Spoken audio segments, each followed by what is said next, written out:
ആനകൾ ഭൂമിയിലെ ഏറ്റവും വലിയ മൃഗം. വർത്തമാനകാലത്ത് അവ മനുഷ്യാവാസ കേന്ദ്രങ്ങളിൽ വിഹരിക്കാൻ തുടങ്ങിയ പല വാർത്തകളും നമ്മൾക്കറിയാം. എങ്കിലും ചില ഒറ്റപ്പെട്ട സംഭവങ്ങൾ ഒഴിച്ചാൽ ആനകൾ അതിന് ഭീഷണിയല്ലാത്ത ഒരാളെയും ആക്രമിക്കാറില്ല. പക്ഷേ ശത്രുതയുള്ളവരെ ആന മറക്കാതെ പ്രതികാരം ചെയ്യും എന്നാണ് പറയുന്നത്. വയനാട് ഉരുൾപൊട്ടൽ സംഭവിച്ച സ്ഥലത്ത് ഒരു മുത്തശ്ശിക്കും പേരക്കിടാവിനും വേണ്ടി രാത്രി മുഴുവൻ കാവൽ നിന്ന ഒരു കാട്ടുകൊമ്പനാനയുടെ റിപ്പോർട്ട് മാധ്യമങ്ങൾ കാണിക്കുകയുണ്ടായി.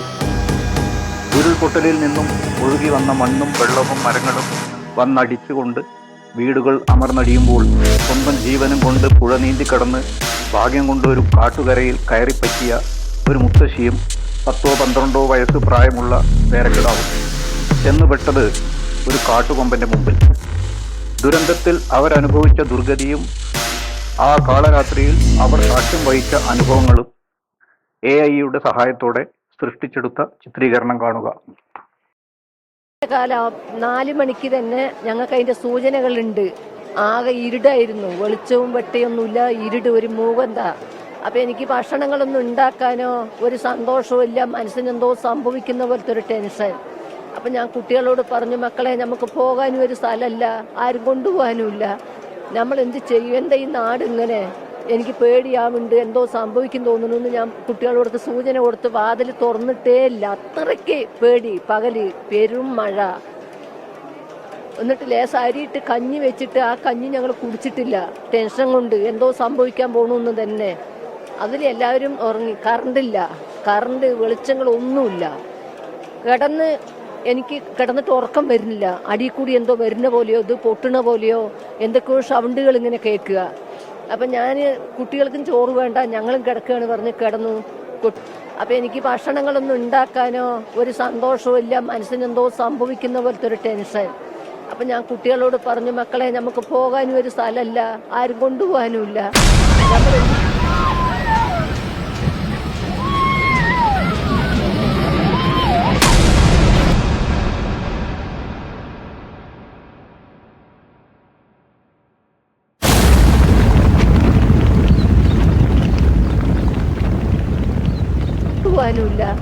നമ്മൾ എന്ത് ചെയ്യും, എന്താ ഈ നാട് ഇങ്ങനെ, എനിക്ക് പേടിയാവുന്നുണ്ട്, എന്തോ സംഭവിക്കും തോന്നുന്നു. ഞാൻ കുട്ടികളോട് സൂചന കൊടുത്ത് വാതിൽ തുറന്നിട്ടേ ഇല്ല, അത്രയ്ക്ക് പേടി. പകല് പെരും മഴ.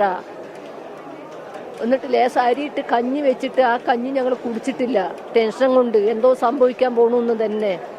അതിൽ എല്ലാവരും ഉറങ്ങി. കറണ്ടില്ല, കറണ്ട് വെളിച്ചങ്ങളൊന്നുമില്ല. എനിക്ക് കിടന്നിട്ട് ഉറക്കം വരുന്നില്ല. അടിയിൽ കൂടി എന്തോ വരുന്ന പോലെയോ ഇത് പൊട്ടണ പോലെയോ എന്തൊക്കെയോ സൗണ്ടുകൾ ഇങ്ങനെ കേൾക്കുക. അപ്പം ഞാൻ കുട്ടികൾക്കും ചോറ് വേണ്ട, ഞങ്ങളും കിടക്കുകയാണ് പറഞ്ഞ് കിടന്നു. കൊട്ടിമോളെയും ഞാൻ കൂട്ടി ഞങ്ങൾ രണ്ടാളും കൂടി കിടക്കുകയാണ് വരാന്തയിൽ. കിടക്കണ സമയത്തുണ്ട് ഒരു പൊട്ട് കേട്ടതോടെ ഞാൻ പെട്ടെന്ന് ചാടി എണിച്ച് എൻ്റെ കുട്ടിനെ വാരിയെടുത്തു. എടുത്തു കഴിഞ്ഞ് നോക്കുമ്പോഴത്തേന് വീടിൻ്റെ അടിയിൽ കൂടി വെള്ളവും കല്ലും മണലും വരുന്നു, വീട്ടിൻ്റെ അടിയിൽ കൂടെ.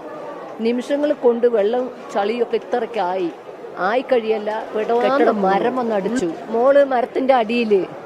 അപ്പം ഞാനിങ്ങനെ എണീച്ചെന്ന് നോക്കുമ്പോൾ ഒന്നുമില്ല, എല്ലാം ഫ്ലാറ്റായി കിടക്കുക.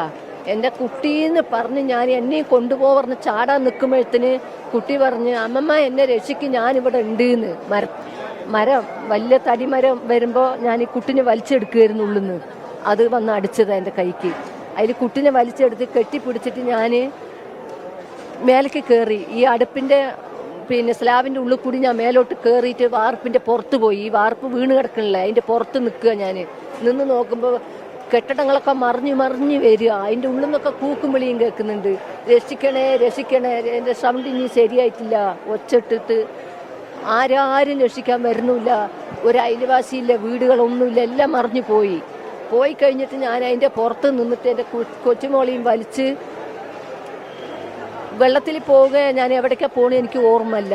ഞാൻ നീന്തി വന്നു, കുട്ടിനെയും കെട്ടിപ്പിടിച്ചിട്ട് പോണടത്ത് എത്തട്ടെ പറഞ്ഞ് നീന്തിയപ്പോൾ ഒരു തിണ്ടിന് ഇങ്ങനെ പിടിച്ച് കയറാൻ. അങ്ങനെ കയറി ഇങ്ങനെ പോയപ്പോൾ അവിടെ ആന മൂന്നെണ്ണം ഉണ്ട്. അതിലൊരു കവുങ്ങിൻ്റെ മരം ഉണ്ടായി. ആ മരത്തിനെ കെട്ടിപ്പിടിച്ചിട്ട് ഞാൻ ഈ ആനൻ്റെ മുഖത്ത് നോക്കിയിട്ട് പറഞ്ഞു, ഒരു കൊമ്പനാണ്, ഞങ്ങൾ സ്ഥിരം കാണുന്നതാ, എസ്റ്റേറ്റിൽ ഞാൻ ചപ്പ് വെട്ടുന്ന തൊഴിലാളിയാണ്, മുണ്ടക്കൈ ഡിവിഷനിൽ. ആന ഇങ്ങനെ എന്നെ നോക്കി ഇങ്ങനെ മിണ്ടാതെ ചെവിയാട്ടി നിൽക്കുന്നുണ്ട്.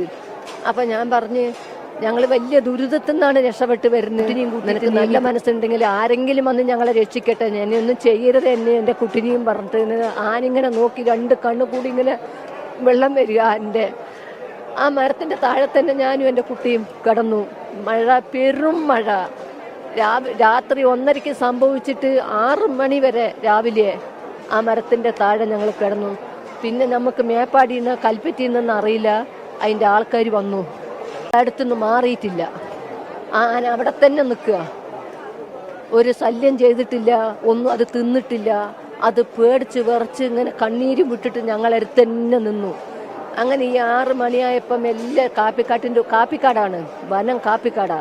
അതിൻ്റെ ഉള്ളിൽ കൂടി നെല്ല് നിരങ്ങി വരുമ്പോണ്ട് നമ്മളെ ആൾക്കാർ രക്ഷിക്കാനുള്ളവർ വന്നിട്ട് പറഞ്ഞു, ഞങ്ങളിവിടെ ഉണ്ട്, നിങ്ങൾ പേടിക്കണ്ട, ഞങ്ങളിതാ വരികയാണ് എന്ന്. അങ്ങനെ അവർ ഒച്ച കേൾക്കുന്ന സ്ഥലത്തേക്ക് ഞാൻ കുട്ടിനെയും കൂട്ടിയിട്ട് നീങ്ങിപ്പോയി.